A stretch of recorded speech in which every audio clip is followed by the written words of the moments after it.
Welcome to TALTECH Talks. So my name is Ina Liiv, and on behalf of School of Information Technology and actually all schools of the university, I'm really happy to welcome you all to this wonderful and exclusive event today with the title of Truth, Information, Conflicts and Self-Defense. I will first perhaps introduce our speakers, and then I will introduce how the conversation is going to move on. So just for starting and for some icebreaker, according to information of Republic of Estonia, as of 2019, there are 1,800 people with Jak as first name. As of this comes not from a Minister of Truth, but from National Statistics Office. As of 2019, what do you think? How many people? How many men have the first name of Aaron written with 2 A's in Estonia? Take a wild guess. 25. 380. Oh.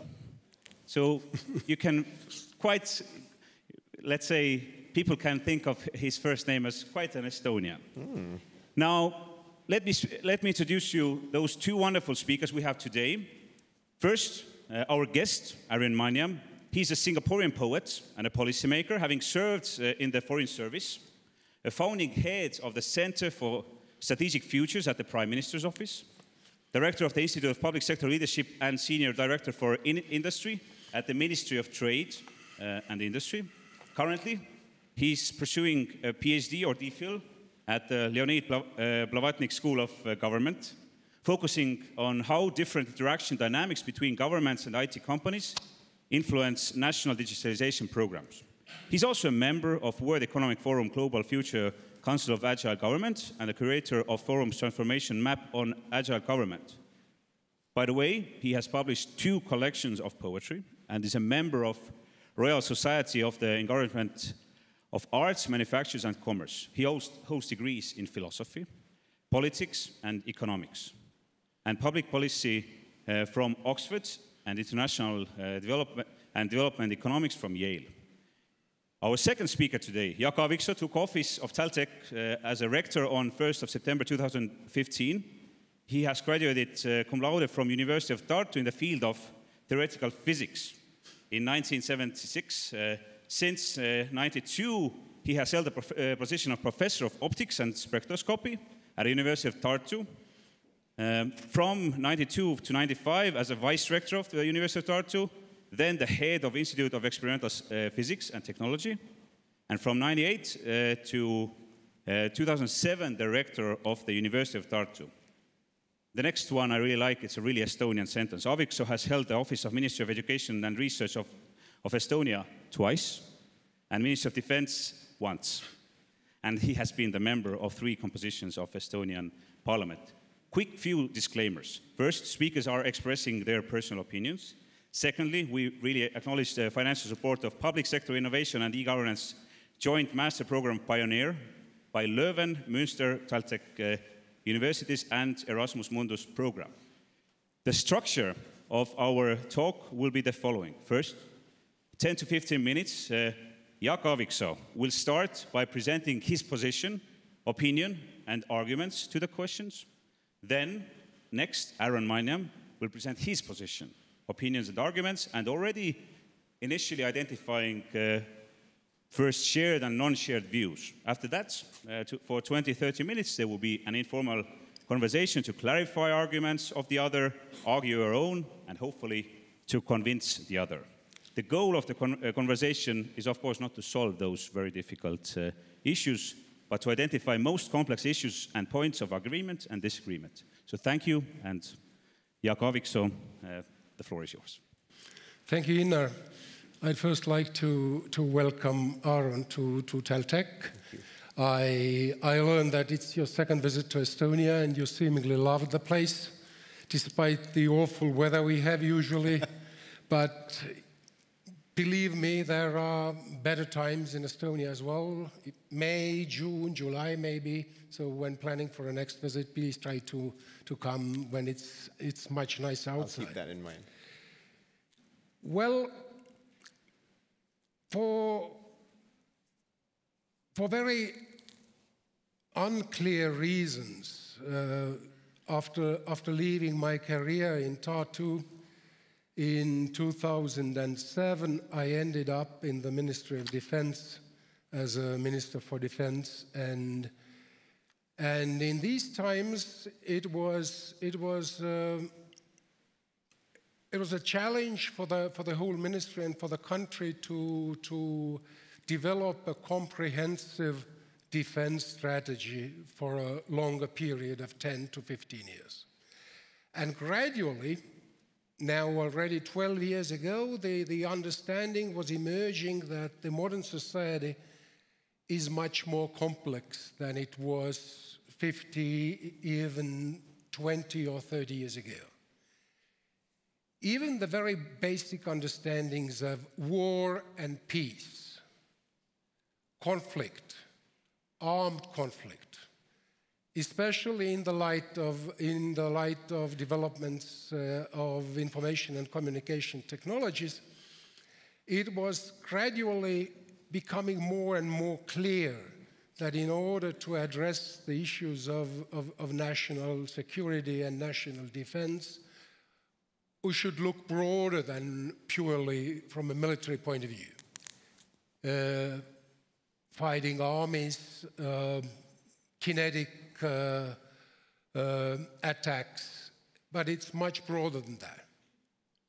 Secondly, the input was that after taking office early April, and after the decision by the government to relocate the Soviet time war memorial from where it stood in the city center of Tallinn to a military cemetery, the decision initiated street protests going much more violent than anything the present generation had seen before. We've seen these types of conflicts over TV in a number of countries, including developed Western countries, but something of that kind in Estonia was, well, clearly out of limits.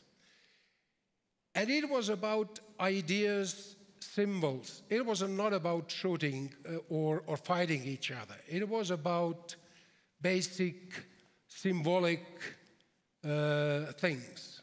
And it was considered so important that it destabilized even the government. In addition to that, the street unrest was accompanied by cyber attacks on a national scale. Although Estonia is a very small country, even smaller than Singapore, 4 to 5 times. But these attacks were able, if not to paralyze, then at least spread fear and insecurity in large parts of the population. What's going on? Who's in charge? How should we respond? What's it all about even? So there was an understanding that we have to develop a broader concept of national defense that spans way beyond the classical 4 spaces: land, sea, air, and space in the general terms. Information society, hearts and minds, that meant it's a cyberspace or an information space that is on one hand, it is where things happen, not only in physical space, but also in that information space. Where things happen, we make things happen, we want to bring about change, we have goals and objectives in that space, and we are fighting to achieve those goals. We need to have strategies to achieve our goals. So the cyberspace as a 5th dimension of conflict of interests emerged. And then, of course, there was the discussion how to behave in this information space. And clearly we know now, 12 years later, much better than we did then, that it's not as simple as it seemed some time ago, that information, the qualities are true or false. It's much more than that. It's much more than that. Even the concepts of true and false are much more complicated than I think we usually understand, especially coming from natural sciences. You think that you have to prove whether a statement is true or false, and by this experimentum crucis, you can establish the truth. There is only one that's fixed once and forever, and we have to live to that. There was an understanding that there is a different dimension to true and false, and namely, in Estonian it's a little bit more complicated because the languages are different. But what is fundamentally important, at least from my point of view, that we differentiate between two things, namely true and false, and right and wrong. True and false have only factual dimension. Right and wrong has also moral, ethical, habitual, conventional dimensions. What is right is a right thing to do. Something may be false, but it may seem under certain circumstances that it is a right thing to do. If not to tell a lie, then at least avoid telling the truth, because it may be beneficial and be a right thing. A complicated question. Right and wrong, true and false. And as a consequence, we had debates, we had a closed meeting, a closed seminar, and from the notes of that seminar, I published a paper that brought about a rather controversial discussion that whether, as it was stated and said, whether the sword of truth can defend our identity through conflicts and hardships. Is it sufficient, or do we need something more? And how far and under which circumstances we can go away from formal truth? It still is controversial, but as we know today, now 12 years later, it's very, very clear, I think, that truthfulness, post-truth, all these concepts cannot be handled in a straightforward black and white way, good and bad, right and wrong. It's much more complex. And I personally believe that, that over these years, we've understood that formal scientific truth is clearly insufficient to solve most of serious problems. I'd even go one step further and say that science as a discipline, as a methodology to answer questions, is not able to answer the most important questions. The most important questions don't have a scientifically sound right or wrong or false or true answer. Whom to marry? Shall we start a company? Shall we build the railway from Tallinn to, I don't know, Lisbon? Questions like that don't have a scientific answer. They must be handled in a very, very different way. It's much more about believing in something. It's much more about values. It's much more about faith. And that was the idea 12 years ago, and that is my central statement also today, that the sword of truth, the scientific method, cannot answer real questions in the right way.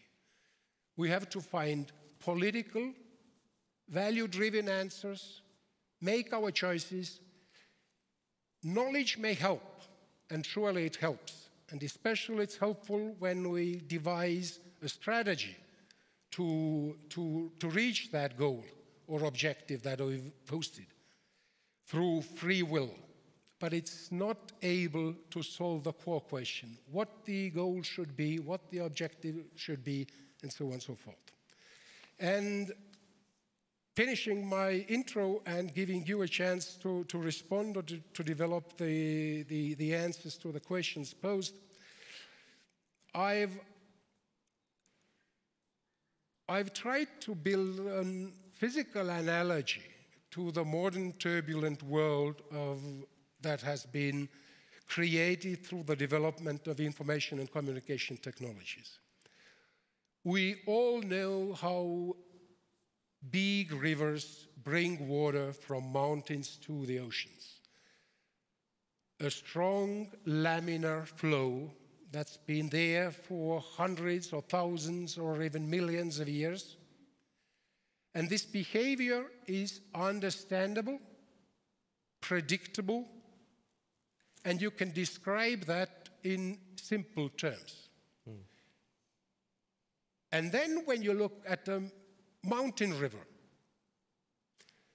flowing down from the mountains through rocks, the flow is fundamentally different. It's turbulent instead of a laminar flow, which is predictable and understandable, describable in simple terms. We see a flow of water that is turbulent, it's unpredictable, it's every second it's different. When you picture it over time, you have very, very different pictures. And it's very hard to know how it's going to flow, except one big thing.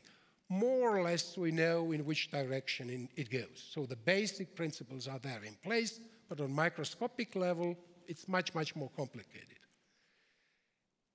And I think that's exactly what has happened after the new technologies have democratized truth.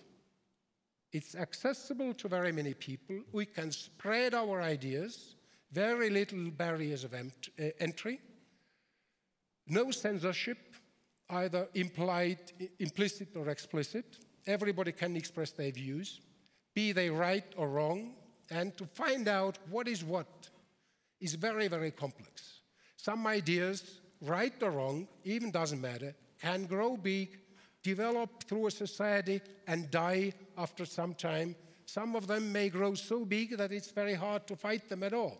Some of these vortexes may kill people, not maybe in the direct sense, but at least in the sense of being unable to fight, even if it's wrong, even if it's untruth, even if it's unfair. But it's there, it's developing. Most probably it will die, since it's not founded on the basic principles of truth and facts, but it can live long enough to do a lot of harm. How to handle situations like that? And now if we put upon or atop of these developments the new deep learning, artificial intelligence technologies, are they helpful or do they pose a bigger threat?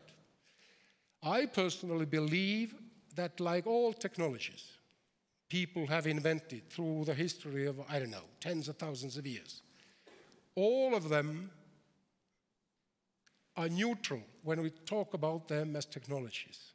It's about people, their values, and beliefs that make these technologies useful or dangerous. And it's not about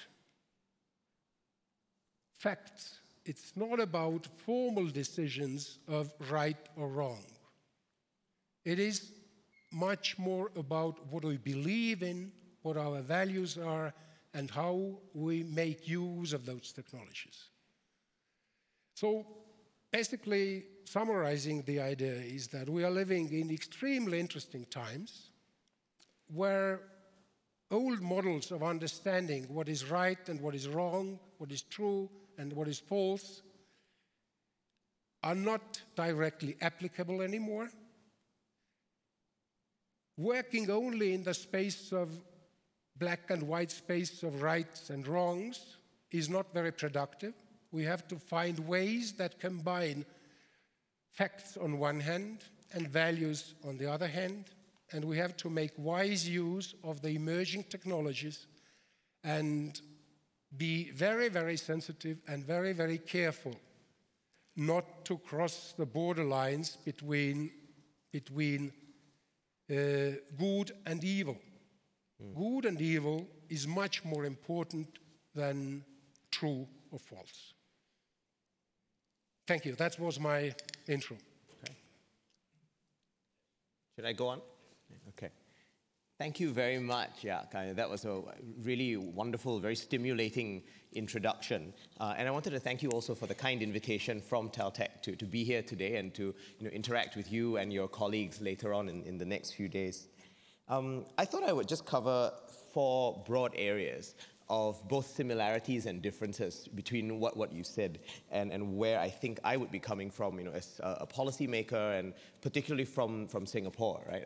And where exactly I think some of the distinctions might lie. But I wanted to start with the similarities, because I think there are a great many similarities between what you talked about and certainly my own perspectives of how we deal with a world where the kind of turbulence that you described is there, and the kind of complexities of the information economy are actually starting to arise.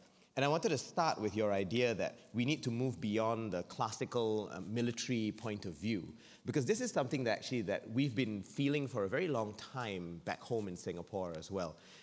We've talked since we became a nation in 1965, we've talked about the concept of total defense, right? That defense is not just a military phenomenon, it also has civil aspects to it. So the defense against things like natural disasters, for instance. We've talked about the importance of social defense, which for us is key because we are a multi-religious, multicultural nation, made mostly of immigrants, actually, who came to Singapore in the 1800s searching for better lives. We've also got economic defense, because if you don't have resources to back a defense process, then the defense process is not particularly credible, right? And we've talked a lot about psychological defense. If people don't feel psychologically safe, then actually that becomes much more difficult to establish their overall security. And then over the last couple of years, we found that actually we need to start adding to these 5 things, right, in our total defense idea, because we found that digital defense is also increasingly necessary, right? Defense in the cyber realm, as you talked about, defense that takes place within the infrastructure of our information system, and not just assuming that everything needs to take place in a terrestrial kind of space. So what's been funny about this is the original 5, the logo fit on the shape of a hand, right? So it was really the 5 aspects of total defense, each captured in one of the fingers. But now that we've added a 6th, we need to actually find a new logo, because 6 fingers won't really work anymore. So there's actually been a competition for a new logo that I think will be finalized towards the end of this year, and we'll hopefully be able to pick something from there. But I thought that was an interesting illustration of how both of us agree that we need to move beyond this very classical military view of defense and start seeing it as a much broader phenomenon. So that was my first broad point. The second thing that I thought would be useful to point out is the fact that I think both of us come from nations and backgrounds where we are acutely aware of the vulnerabilities that we face. Right, you talked about the cyber attacks on Estonia in 2007, and I think both our countries actually are continually dealing with a deep and acute sense of the vulnerabilities that we face. Michael Leifer, the international relations scholar and historian, actually, when he wrote a book about Singapore's foreign policy, the title of it was Coping with Vulnerability.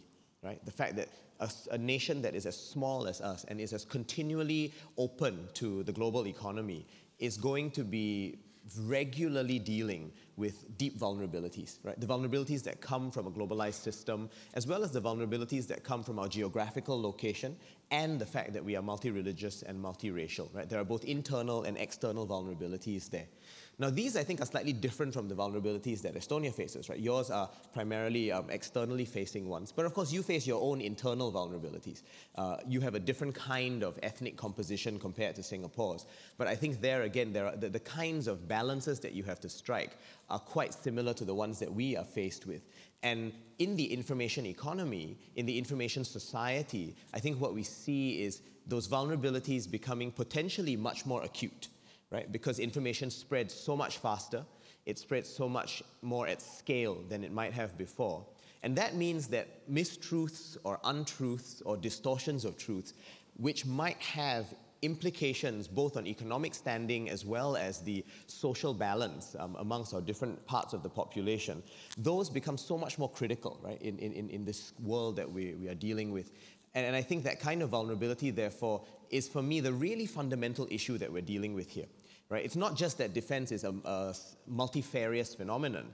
It's the fact that actually we are dealing with vulnerabilities along many different fronts, and those need to be balanced off against each other and held in a very delicate kind of balance constantly for us as policymakers. So that was my second point, right, on the issue that I think we face very similar vulnerabilities. The third thing that I wanted to talk about is what I like to call complexity broadly. Because you mentioned, for instance, that formal scientific truth is much harder to pin down, right, these days than it used to be. And that in a lot of cases, we don't have any single answer about what is true versus what is false, or even the more difficult question, what is right and what is wrong. And I think that's exactly right. We in Singapore often think about the fact that we are faced with deep complexities, and that complexity means that we are dealing with a fundamentally unordered system of policy making and a system of even being, right, as a nation. That's opposed to the very Cartesian physics view of the world, right, which says that there's a certain linear predictability out there. What we are instead dealing with is a world of deep interdependence, where technology is intensifying the interdependence. I think what we're facing is also social complexities, where what is right for one group is not going to be necessarily right for another group. And again, technology intensifies some of those gaps by highlighting and juxtaposing these differences of views much more starkly than they might have been before. What I would add to what you said is actually that we're also facing a lot of dynamic complexities. And what I mean by that is sometimes maybe what is right or wrong will emerge over time, but today it is impossible for us to see what those effects might actually be. So a policy that looks really sensible at one point in time might end up having many knock-on effects in the future that we are not able to see. So population policies today, or certain economic actions that we take, in the long run might prove to be much more right or much more wrong, depending on how they actually play out. And I think those dynamic complexities intensify with the fact that technology is actually speeding up the pace of change that we actually are faced with. And then I would add as well that we're often faced with what I would like to call generative complexities. So these are situations where, in different circumstances, what looks like the same sets of causes might have very different sets of effects. I think we saw some of this at work when we dealt, for instance, with the Arab Spring, right? When all of us as observers of the phenomenon of the Arab Spring, we noticed that in certain cases there, where you had a certain type of political regime and certain economic circumstances, in some instances we saw the toppling of the old regimes, but in other instances we didn't, right? We actually saw the intensification of the old regimes. And I think that suggests to us that there is a generative quality to information, that in certain cases the information can generate outcomes, but in other cases where there are very subtle differences in the originating causes, we actually end up with very different sets of outcomes. And again, technology, I think, helps to intensify and render more acute some of these deep changes, right, and the deep potential for different equilibria, which might result from different sets of interdependencies that are out there. So these, I think, are where we're quite similar. The fact that we are dealing with a broader than military phenomenon when we deal with cyber and digital defense, that we are dealing with fundamental vulnerabilities as small countries, as you mentioned, and the fact that we're dealing with an infinitely and intrinsically more complex environment today than we might have had to deal with in the past, where there were more linear and more predictable sets of outcomes. Where I think I disagree with you slightly is in what role science can play in all of this. Because you suggested that science does not have the answer for us here. And I think that is true if we think of science as producing a very fixed set of knowledge, right? A fixed body of knowledge on which we can base certain immutable conclusions. But I think that's only one way to view the scientific process. Because actually, we can also think of science as a way of thinking, right? A method and a process rather than just a fixed set of conclusions. John Maynard Keynes actually talked about this when he referred to economics, actually, right? He said that economics is not a body of settled conclusions. What it is it's a way of thinking, right? A method of the mind. And if science is this method of the mind, then actually I think there are disciplines that we can use in dealing with this more complex space that the information society and information economy has put us into. The sociologist of science, Robert Merton, actually talks about this, right? He says that science is not a settled conclusion. It is a process of organized skepticism. And I quite like that idea, right? That science is about being organized and structured in how we ask our questions, but skeptical about what is true and what is not true, right? And organized skepticism, when put together, can, I think, help us deal with the kinds of technological complexities that are actually out there today. What this means is that technology can help us with, say, the more routine processes of data gathering, but we then have to bring our organized and skeptical minds as humans to the interpretation and the conclusions that we draw from that information. Singapore actually has a system that we call the Risk Assessment and Horizon Scanning System. It's a system that allows us to kind of send bots out into the internet and do fairly large-scale searches on issues that we are interested in so that we bring information back to us. But that doesn't remove the human. Right? What it does is it removes the repetitive and more routine nature of information gathering. It allows us to access far larger amounts of information than we would have been before. But then, the human analyst still needs to come in and say what kind of conclusions it wants to draw. The analyst still needs to draw connections and make the ability of the mind to exercise its power, right, in actually making certain conclusions about that collected information. And this means, I think, that as information spreads out more, we need to be able to use the fruits of science in technology to actually harness that information in a much more manageable and much more tractable way. I thought I would share one other instance where actually an organized skeptical approach actually allows us to deal with the vast amounts of information in a much more manageable sort of way. And this is something that a piece of legislation that we passed in Singapore earlier this year in May, and the legislation went into force actually just a couple of months ago in October. We call this the Protection Against Online Falsehoods and Manipulation Act, or POFMA for short, right? P-O-F-M-A. And what this does is, if we find that there are indeed factual inaccuracies in news that has gone out, right, whether it's on social media or on things like WhatsApp or just basically on websites, the government can actually issue what we call a correction notice. And the correction notice does not remove the old information. So it's not a piece of censorship. It doesn't say, get rid of that old information. What it does is it requires the bearer of that information, so in some cases a website or a platform like Facebook, to actually just indicate that there is a question there about the facts, and that the actual facts, the more correct version, can be found at another link, or actually maybe they can provide the facts in the correction notice that's put at the top of the old information. But that original information, that original post, actually continues to exist. And we find that that is actually quite useful, because rather than removing the information entirely, pointing out that there is this inaccuracy that has been identified on the basis of a larger access to technology or larger access to facts, that actually allows the ideas to contest themselves. And then an individual who's looking at both sets of information can make up their mind about what exactly is the most accurate information in their view, right? And to be able to make a discerning judgment, not just trusting one source, but looking at multiple sources and coming to a discerned conclusion where actually they can say, yes, I now have a more subtle idea about what exactly is going on. So we don't expect to use this legislation, all the time, but where it's necessary, we find that it is useful to have this option of ensuring that the correction gets put out into the ether, so that people actually have access to a range of information and can draw much more subtle conclusions on their own. So there, I think science actually gives us an answer, right? It's an answer of what exactly truth is like and where truth lies in a very complex space. But it's science that is an organized and skeptical approach, rather than science as a fixed set of conclusions, where I think I would agree with you. Actually, that kind of process doesn't actually work in a day and age where information is so much more voluminous and so much more fast in the velocity that it actually can take in how it spreads in the world. So those are where I think we can both agree and disagree. I think we agree that we're dealing with more broad phenomena than before.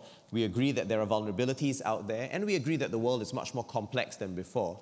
And I think where we slightly disagree is in the kind of role that science can have, because my view is that science's organized skepticism can actually bring us to more subtle conclusions than we might have had in the first place.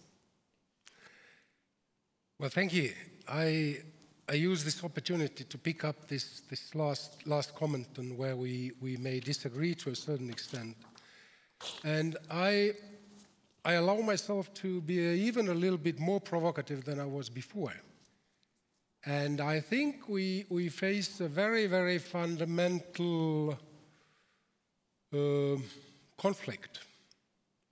Democracy on one hand and science on the other hand. And I would argue that these two activities or these two approaches to solving problems are in a fundamental conflict, and I'd explain why. Democracy is about finding a balance of interests, different views, different preferences, and we vote. Vote is the core method of reaching a conclusion. Science is fundamentally different. You never vote, fundamentally, no votes at all, because we know very smart, wise, far-looking scientific discoveries. If they were ever voted, they would have never emerged as truths. Yeah. Never. You never vote. One wise man may be closer to truth than a billion idiots, or people who are mistaken for whatever reasons, not just idiots, but simply mistaken. For whatever reasons. Yeah. And now we have a very complex world, increasingly complex. And what we see is this complexity on one hand has brought to, I would say, a polarized and oversimplified political arena. The debates are never balanced anymore. Nobody stands in the midfield. Everybody goes right or left, and then they fight, and then they don't argue. They fight each other in a way, and then there's a kind of a vote, and the outcome is a political decision. Brexit, a very, very good example. Nobody knows whether it's true or false. Nobody knows whether it's right or wrong. But there was a political decision, and this is a reality. No science whatsoever involved. Science was discarded. We're fed up with specialists, was the statement, the famous statement. But Brexit is a reality. And it was much closer to the hearts and minds of the British people than the arguments both parties produced with the help of tens or hundreds of different professors and academicians, unfortunately, to my understanding. So I think it is combining science with its elitist, majoritarian, not majoritarian, but very, very elitist approach with arguments on one hand, and the quest for democracy, of equal choice. Everybody is equal, everybody has one vote. 2 times 2 is 4.5, if it's good for the voters. And it may happen one day. I doubt we see one day. I think very many national parliaments have passed budgets where the numbers don't fit. Who cares? The votes are there, 51, passed. So I think this is a very, very, very, very complex question, and combining these two is tricky. And the second argument, I think we should differentiate between policy and politics. Policy is easier because policy is specialist-driven, and this is not so emotional. This is not so closely related to interests, party interests, professional interests, whatsoever. It's much more technical. And in a technical question, most people trust the specialists. They say, okay, you know better, devise us a good policy. Politics is very, very different. politics is something that people want to keep to themselves because they know what is right and what is wrong, what is good and what is evil. They don't trust professors. Policy, yes. Politics, no. Science has a much higher probability of being successfully used when devising a policy, but is much more controversial when you when you want to reach a political decision. And we've seen on several levels, on the level of executive governance or parliament, where different parties have different research and scientific evidence in support of their statements. And they may be black and white, highly controversial. One set of professors from one university say yes, and the other professors from another university say no, or vice versa. So I think we have to really understand and try to clarify where the limits, real methodological limits of scientific methodology lie. And there are limits, unfortunately. As a physicist, it's not very easy to accept, but what I see when people talk about real things, they talk from their hearts instead of their brains. Okay, great. Over to you. Thank you. Yeah, I think, again, there's a lot there that we can agree on. I have two thoughts in response to what you just said. The first is on this tension between democracy and science, right? And I think I would agree with you if we assume that voting is the only or even the key mechanism by which democratic voice gets expressed, right? Because as you described, if that is the core method of coming to a conclusion, then it is fundamentally a majority system, right? If enough people are wrong, then they become the majority. Whereas in science, as you said, truth is truth, right? And a person believing that the world is round and moves around the sun was at one point deemed to have been wrong, right? Because the majority view or the orthodox view was not that, but they were still right. And I think what's interesting here is to ask ourselves, what actually is the core of democracy? Must it be only this voting process, right? Or can we think of democracy as really about representing the voices of people? Now, voting is certainly one part of that. But actually, how often do any of us vote, right? We vote once every 4, 5, 6 years, depending on the electoral cycle in our country. If that is true, then are we only democratic once every 4, 5, or 6 years? Is there not something that is much more fundamental to the democratic process that we all take part in more frequently than that? And I'd like to think that there is, right? And I think there are two parts to this. One is that actually we voice our democratic expressions and our interests when we deliberate and are part of discussions about the decisions that matter to us. That means in Singapore, for instance, the space for someone to go speak to their member of parliament is just as important as the voting process. And of course, the voting process puts the member of parliament in place, but the ability to go and voice what they feel, right? We have weekly clinics, actually, where people can go and speak their mind to their elected representatives. It means that there need to be websites where people can give feedback on the services that they are receiving to their elected representatives and to the people who provide those services, right? Those of us who are involved in e-governance or digital governance initiatives, that's part of what we aim to do, right? We aim to enable the expression of that voice and feedback so that the services can get better along the way. And I think if we see discussion as an equal, if not more important component of the democratic process than voting, then actually there is less of a tension between science and democracy. Because discussion is exactly what drives and propels the scientific process as well, right? It is discussion that helps us to learn what is right and what is wrong. In the marketplace of ideas, a discussion is what helps us to see a superior idea and compare it to one that is inferior. And I think that, for me, is quite important. Because if we think of that as part of democracy, right, then that voice, that democratic expression, becomes a way of actually reinforcing science and strengthening it rather than separating the democratic process from the scientific one. And I do think this idea of discussion becomes quite key.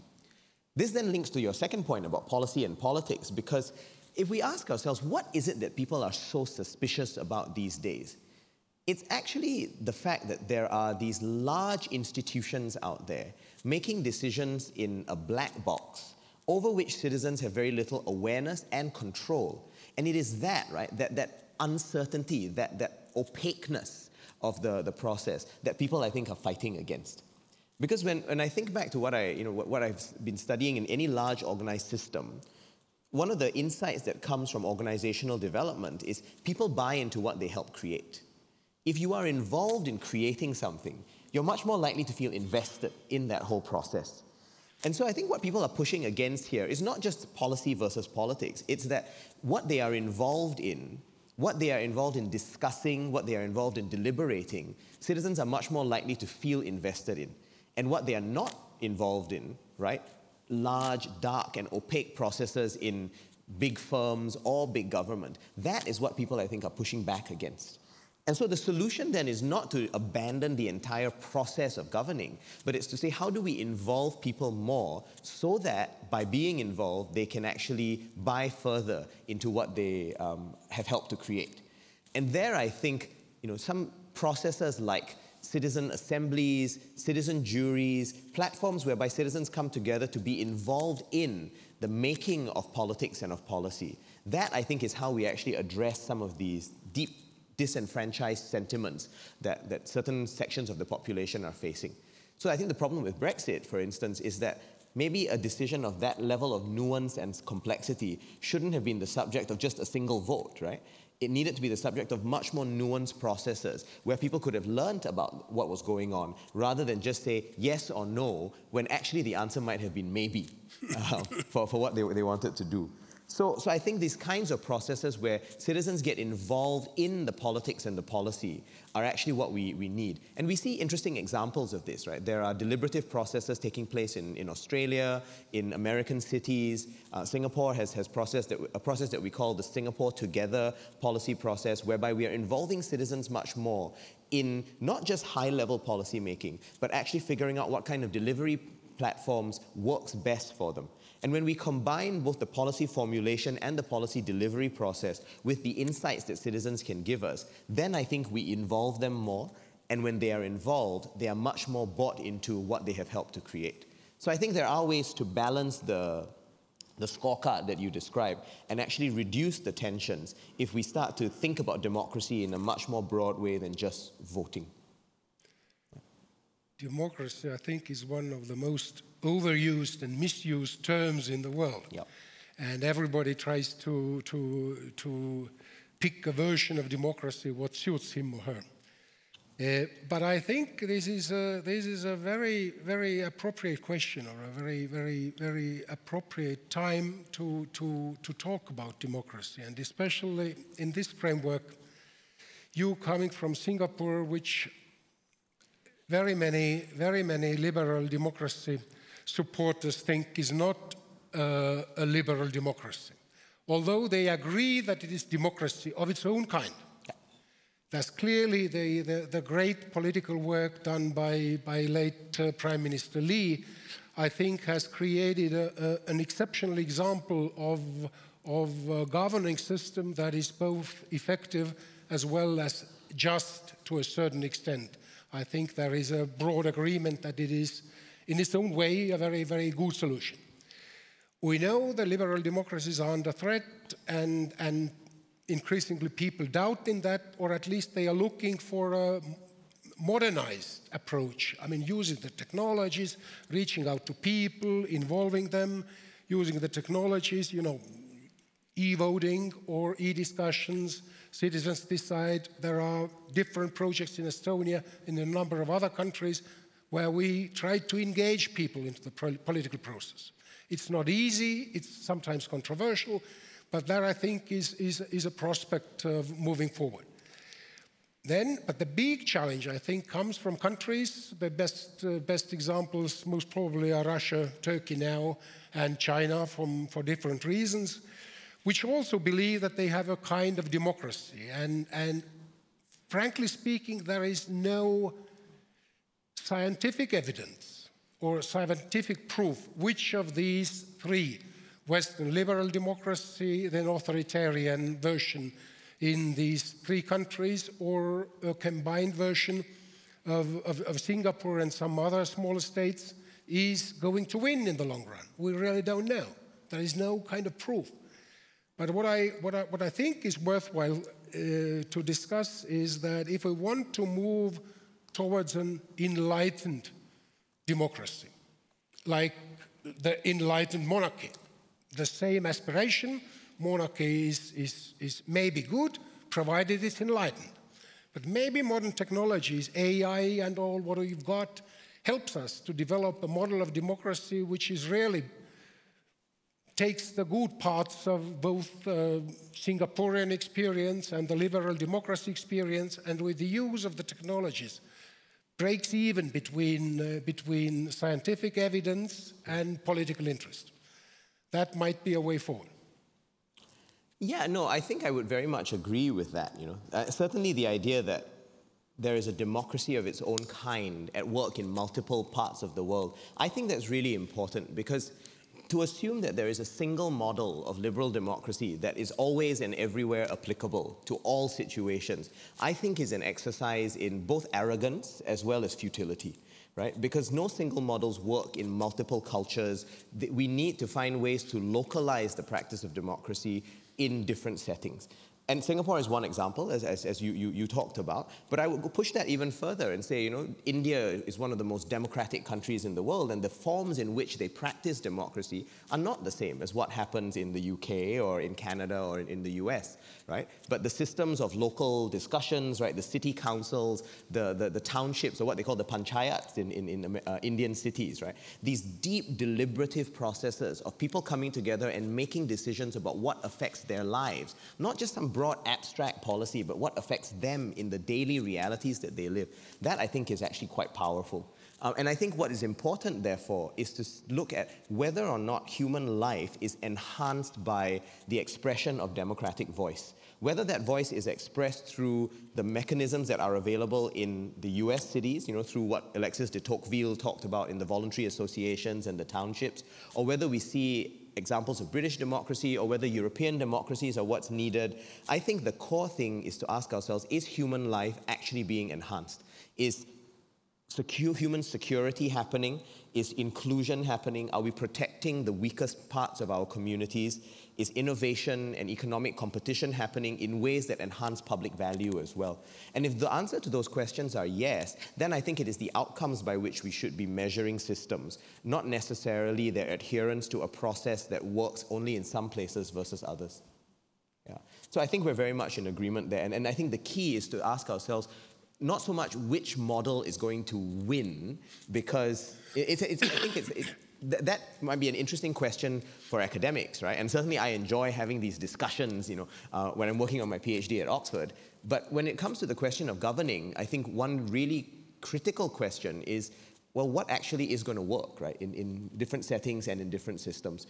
And I think it's important for us to be methodologically and ideologically quite pluralist in our approach, and to be able to take ideas from multiple places and be able to use them in ways that can be applied to different settings.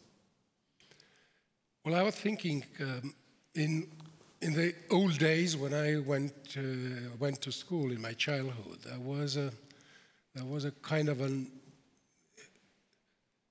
eternal polarization between physicists and poets. They were thought that they are two ends of very different worldviews.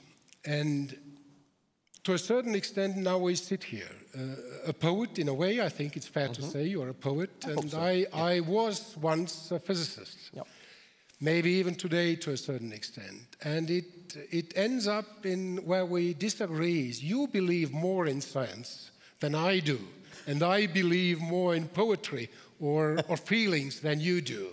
That, I think, is a fair point where we can disagree, and I'm happy about it. I think it's time for questions, if I'm not wrong. But yes, thanks a lot. So as you already saw, first, wonderful conversation. We learned that this old saying that future is not what it used to be. So as we have also people watching us in Facebook, then we have also, we are using a digital means to send questions for all of those who are here who want to ask anonymously for some reason are also welcome to use slido.com and the key TALTECH. Plus, I am happy to share the microphone.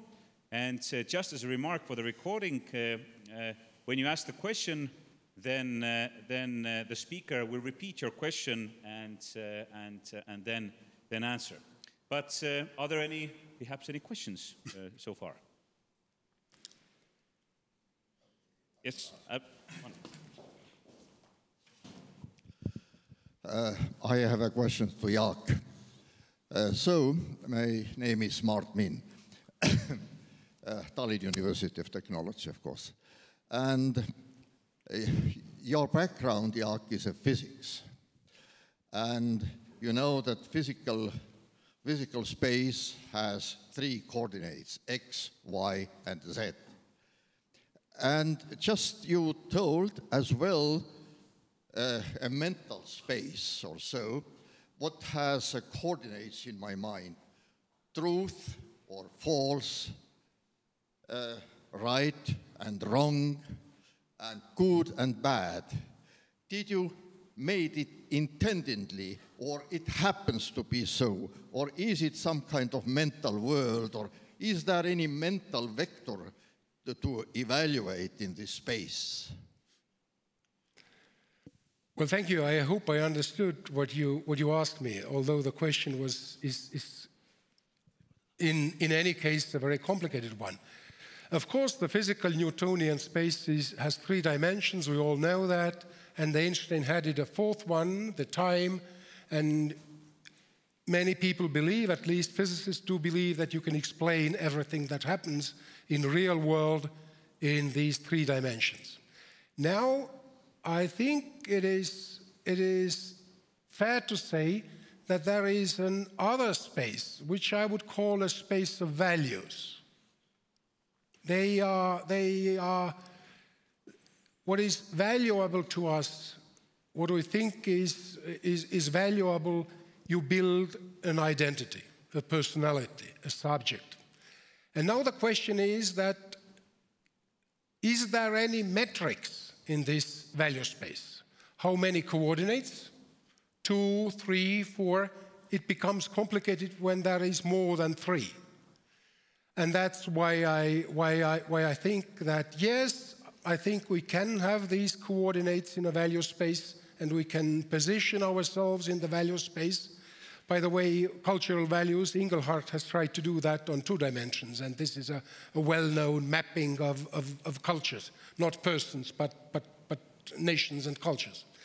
So yes, I do believe that you can use scientific means to study the value space as well. Okay, thank you. Maybe I ask a short question more. Are these coordinates or axes, good, bad, truth, false, and wrong, right and wrong, are these orthogonal or not? Are these independent coordinates or dependable coordinates, depending on each other? Well, a physicist can give you a very good physical answer. Is this a rectangular space or not? And I would give an answer that basically comes from general theory of relativity. You can always define orthogonal value coordinates under any given situation, but there is no global orthogonal metrics that can be used everywhere, anytime, to any problem. Locally, yes, globally, no. Thank you. Thank you. And now we can see that we have already 3 questions in internet. Maybe I can ask Aaron to comment on that. Sure. I mean, I have a mild geeky interest in some of these issues, so I thought I would just jump in and say this, which is, I'm not a physicist by training. I enjoyed physics lessons when I was in school very much. But one thing I have slowly been becoming more interested in is the science on complex systems, right? Some of the work that's being done by the Santa Fe Institute in the US, for instance. And what I like about their work is, first of all, they look at physical systems that are nonlinear, right, and that are deeply interdependent, and find that many of those can be characterized by simple rules, right? So flocking of birds and schooling of fish, for instance, not easily predictable to a point on a set of coordinates, but predictable nonetheless by the description of simple rules. And I think if we add on the notion of values, then we have the related idea of complex adaptive systems, right? Complex systems in the social sphere where there are different perspectives on what is right or wrong, what is good or bad, and those then give us some of the most interesting, I think, conundrums that we are faced with today. Demographic problems, climate change on the other hand, all of which are dealing with complex as well as constantly adapting systems. And I just am very encouraged by the fact that these are not necessarily amenable to study in the same way that a fixed physical system would be. But some of the laws of science and organized skepticism can still allow us, I think, to understand them in quite sophisticated ways, where I would agree with you, right? You don't have this kind of global optimums or global orthogonality, but there can still be a deep understanding of how the interdependence amongst the axes actually plays out. So, thank you, Aaron. And I will move on to the next question, which has also received 1 like. So we have inclusion in that sense. And the question is the following, and perhaps it is a question to both of you. So, what is different in information wars for small and large countries? How about right and wrong and true and false? There's probably this reference to this, the strong, the strong do what they wish and the weak suffer what they must. But so please, perhaps Jaak can start. Well, first there was a question for preparation of this discussion put forward by you, that what is different in these, if not information wars, then at least information conflicts. And one thing, what I think is important is that information space is much more democratic in the sense that to develop a classical defensive system is only possible or only feasible for big countries. I mean, nuclear armament or satellites and all that is left only with the big ones. The small ones have to fight with much more traditional means.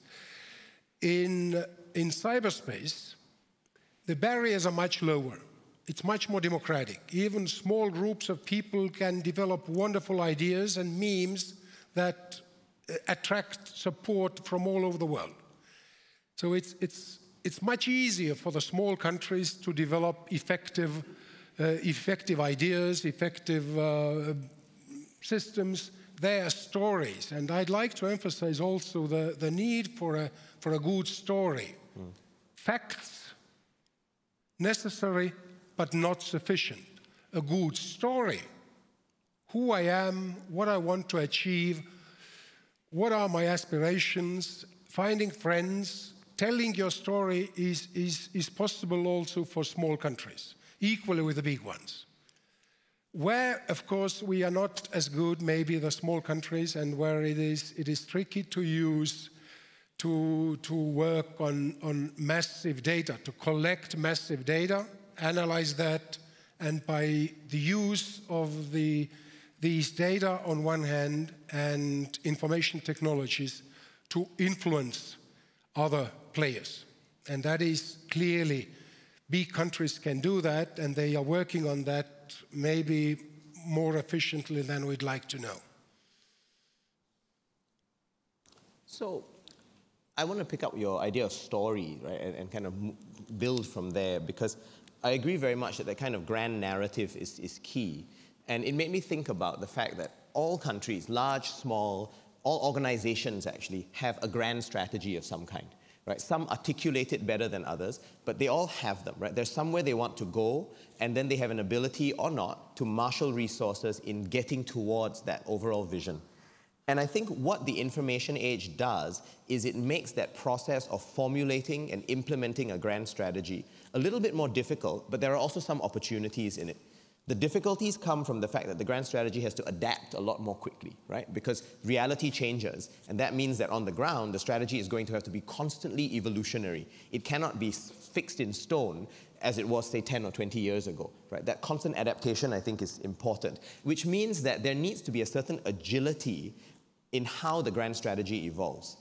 Now, this means that for small states especially, there is both a risk and an opportunity. The risk is that they will have to constantly be pedaling furiously on some kind of bicycle, right? Or constantly on this treadmill of evolving their grand strategies, because the world around them is going to be changing at this ruthless and relentless pace. But what's interesting is that small states can actually also change tack really quickly. One of the big descriptions that people have used of Singapore, which I think applies to Estonia as well, right, is we are not a supertanker, right? We are a speedboat. Supertankers take a really long time to change course. Speedboats can change course almost immediately, which means that if circumstances change, we are able to adapt much more quickly. So I think there is an opportunity in that for small states.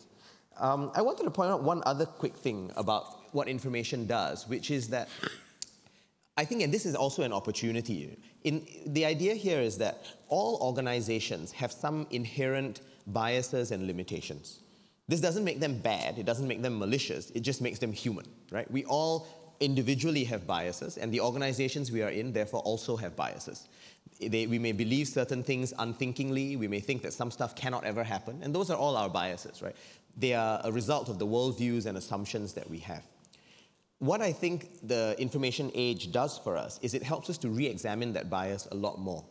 And that may mean that if we use it well, right, using the kind of information that's out there and the data that's there, we can actually update our biases and update our Bayesian priors in a much more sophisticated way than we were able to before that information was accessible. That may mean that we, as countries, can reach out to citizens and understand their perspectives a lot more and not assume that the government by itself always has answers. I mean, I study public administration, right, for my PhD, and one of the big themes in that is that there is increasingly hybrid forms of government out there.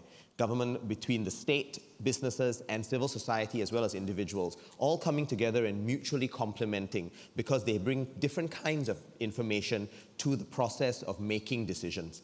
I think that actually can be a very powerful opportunity as well, if we know how to harness it, because it relies on the quality of information that is available to all the different players. Thank you. And I will now combine perhaps two questions because we keep getting a lot of them. So the next question would be, in the postmodern age of today, how do we balance doing what is right and true versus then obviously what is wrong and false, even if it may not be beneficial? And secondly, is it possible to reach some kind of global democracy with the development of digital space? Thank you. Maybe Aaron can start this. Sure. So there's kind of two questions there, right? One is about right versus wrong and true versus false, and then global democracy. So on the first question, the thing that I'm tempted to say is that actually with much richer, more nuanced, more finely granulated information, I wonder if we need to move away from the idea that there is a single truth out there, because that's actually quite dangerous. What we're seeing from information these days is that actually the truths that matter can be very finely and subtly granulated amongst different people, right? Even around ideas of how we vote for certain things or the kind of electoral decisions we make. If you live in a rural, not particularly high-skilled area, your views of things may be very different from your view of an issue if you live in an urban center that is extremely well connected to the internet. So I think context actually matters a great deal. I would be very worried about ideas that there is a single narrative out there that is always right and true and must dominate the wrong and the false. I think we need to be very wary of that, because that links to my previous point about bias. Right? Many of those beliefs may come from our own actually deeply held assumptions and worldviews, and the more we question those, the more we realize that actually we might need to be a bit more subtle about things. This then leads to the global democracy question, because again, I think that we probably need some kind of global governance system for certain phenomena. I do think the transboundary phenomena out there, like climate change, like the governance of the internet as a worldwide phenomenon, those I think require some semblance of structure that are global. Whether that is a global democratic structure, I'm less sure about, because I wonder if some of that governance might actually come better from systems that emphasize outcomes. right? The fact that we are focused here on reducing carbon emissions in the case of climate change, or having public value creation come out from the governance of the internet. I think what we should be doing there is making sure that the globalized nature of the challenges at hand are actually dealt with, and whether that is done by a mostly command structure or a democratic structure or a hybrid of the two, right? A kind of polycentric system. That, I think, might be a much more sophisticated way to approach these problems than to assume that a democratic system, especially one that is defined only by voting, as we talked about earlier, that might actually be a lot more dangerous than we allow for. And Jörg? Well, first, I pick up the question about values on one hand and then truth on the other, if I understood properly. It brings to a debate that we've had in Europe, at least, and also in Estonia, between the value-based politics and Realpolitik. It's a German name for a pragmatic approach to political questions. Well, truth is one of the values, actually. So I think we should frame it slightly differently, that what is the right value set to be used under certain circumstances? It very much depends on what the problem is. Sometimes you simply think that it is good to tell a white lie. Very classical situation. In the case of children, if you want to be nice to people, you don't tell that they are badly dressed. I mean, a number of small things, but this is something we do as humans because there are other values and we balance them in a way.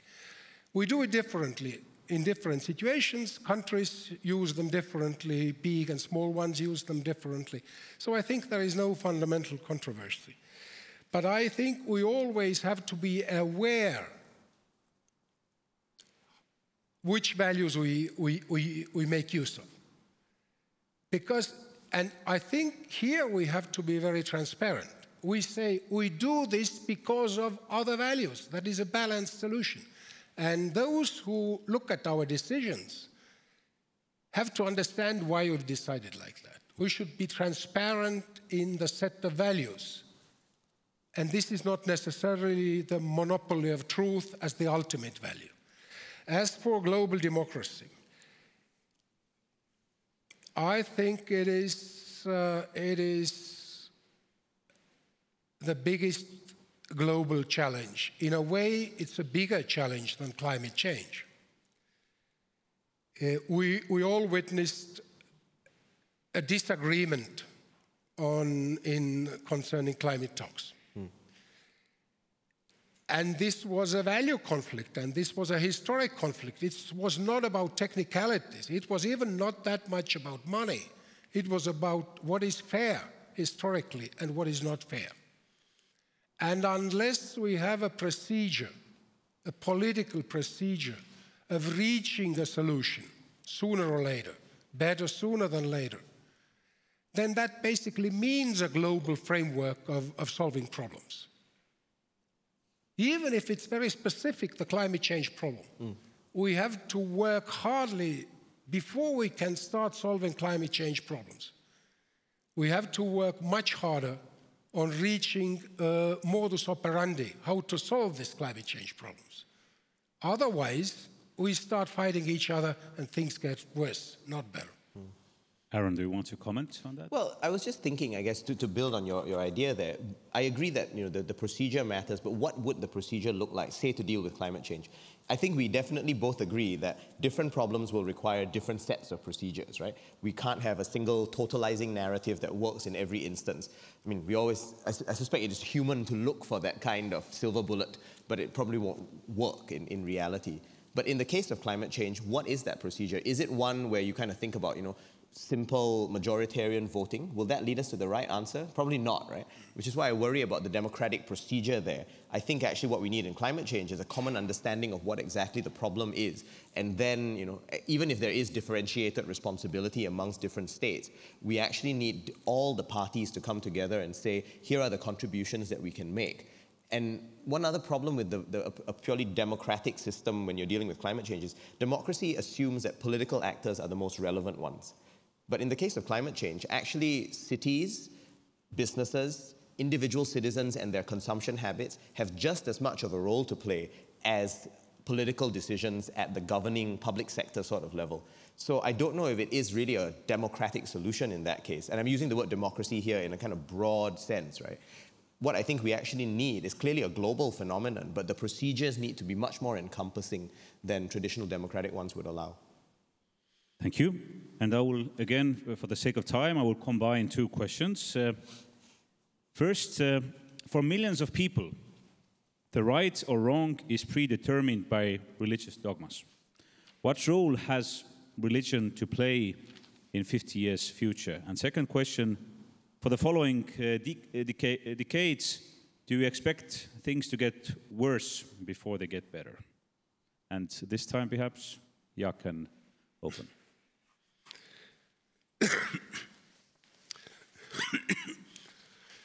Well, religion, I think, has had and still has a very, very important, and I would say by and large, a positive role in human development.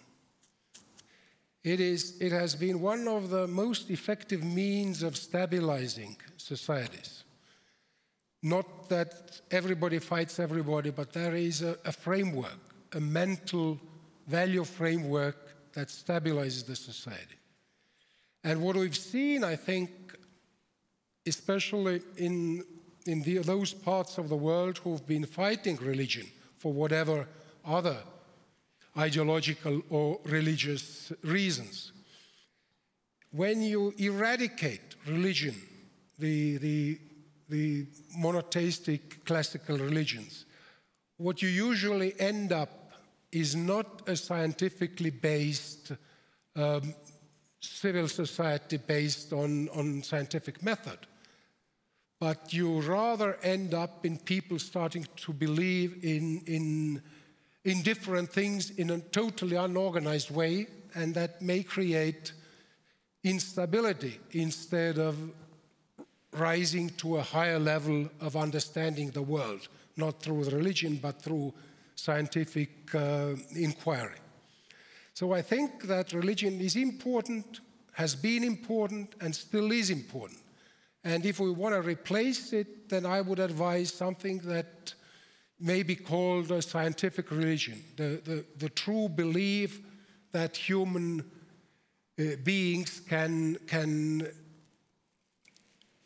come ever closer to facts and reality, can explain and find solutions by that inquiry.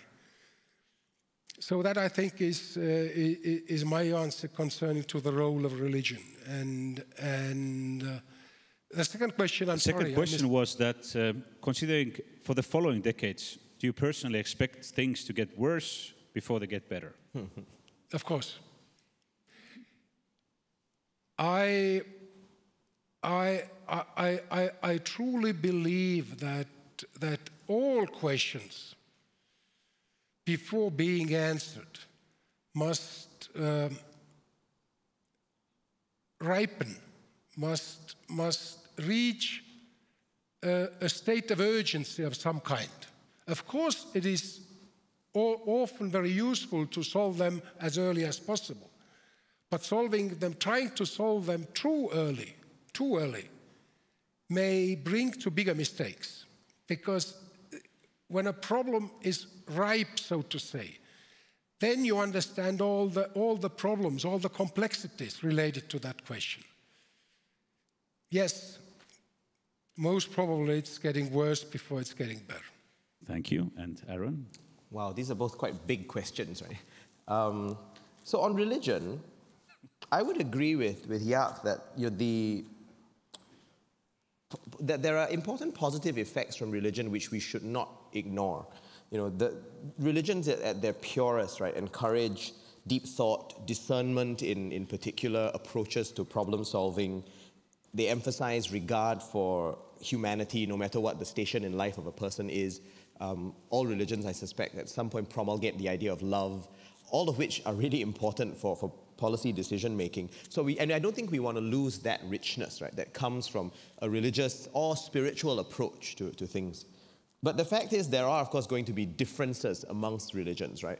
Some quite fundamental differences that are really part of what political theorists would call competing conceptions of the good, right? There are just going to be a different view of how exactly a Muslim life versus a Christian life or a Buddhist life is lived. There will be lots of similarities, but some of their fundamental doctrinal differences are going to continue, right?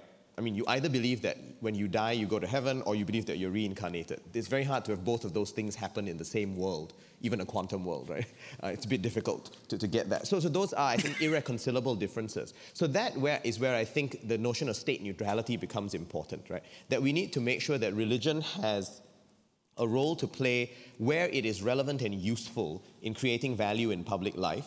But we should also allow for the fact that these private conceptions of what is good or what the fundamental aim of a life should be can be lived out by people in a way that is tolerant, mutually respectful, and in a way that doesn't actually result in religion becoming a source of violence or conflict. So I think that for me is quite key, to make sure we get the positive effects of a spiritual or religious influence, but not at the same time lapse into situations where one faith is allowed to dominate others, and we then end up with situations of sectarian kind of strife. On whether the world is getting better or worse, right, over the next decade, just last week, I was at an Asia-Pacific event organized by the Obama Foundation. So a lot of yes, we can kind of messaging going on there. It was a wonderful event. They gathered for young leaders between 30 and 40 in all of the Asia-Pacific. And it was really interesting to see both the gravity of the problems and the kind of optimism that existed at this gathering of 200 people. The gravity of the problems is there, right? There's increasing global competition. We face vast inequalities in all of our societies, as well as between different countries in the world. Climate change is not going to go away, and we've seen that even when we're talking about the information age, climate change is there, ever present as a problem. And then there are kind of the older problems of the early 21st century, right? Problems of radicalization that have not really gone away, but we're so used to them that they kind of exist as background noise in a lot of the analysis that we undertake.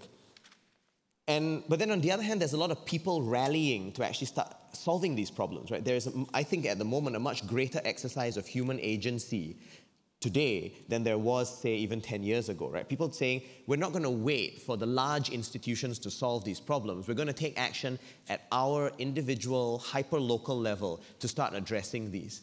And that gives me some cause for optimism, actually. So I do think, in the next 10 to 15 years, things are going to get better.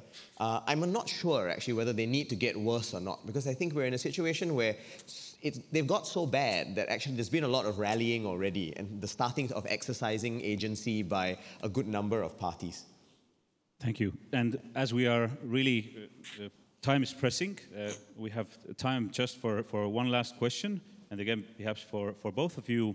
And the question will be, maybe I can rephrase it a bit, considering the topic today. So if you think about the title, and if you think about students who just enter university, what do you think, what kind of topics should schools or universities add to their curricula? And perhaps Jaak can open. Or Manya. I can jump in on this. See, I believe very fundamentally in the importance of multidisciplinary or even transdisciplinary work, because so many of the problems that we just described, right? Global inequality, competition, climate change, radicalization, those are not problems of single disciplinary silos. Even my own PhD has microeconomic roots, but it's fundamentally a political science piece of work with some amount of behavioral psychology involved in it. So I think we can't run away from the fact that we need these multiple disciplines. So I think the sooner universities especially start to emphasize that kind of multi- and transdisciplinary work, the better off we will be. And not just in a way that pays lip service, right? Not just a way that says, oh, please do this multidisciplinary course, but this counts as both a physics and a maths course. I mean, okay, but that's not going to get us very far. So I think we need to find more ways, maybe as soon as within the first or second year of a university education, where students are encouraged to find the connections amongst their fields and to start actually dealing with problems from a multidisciplinary perspective.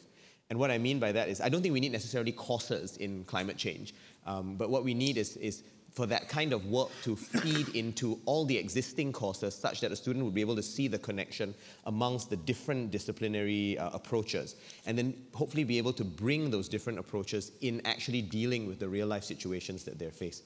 So more multidisciplinary earlier on. Okay, and yeah.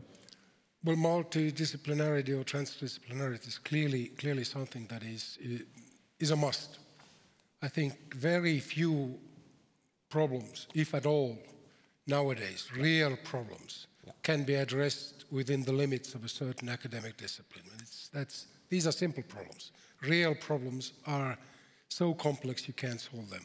But I think there are a few courses that might be useful conceptually, especially for people, not really, even it doesn't matter, be it then science or social sciences or humanities side. One of them is game theory. Game theory is in a way a very different discipline compared to other natural sciences or math disciplines, in the sense that it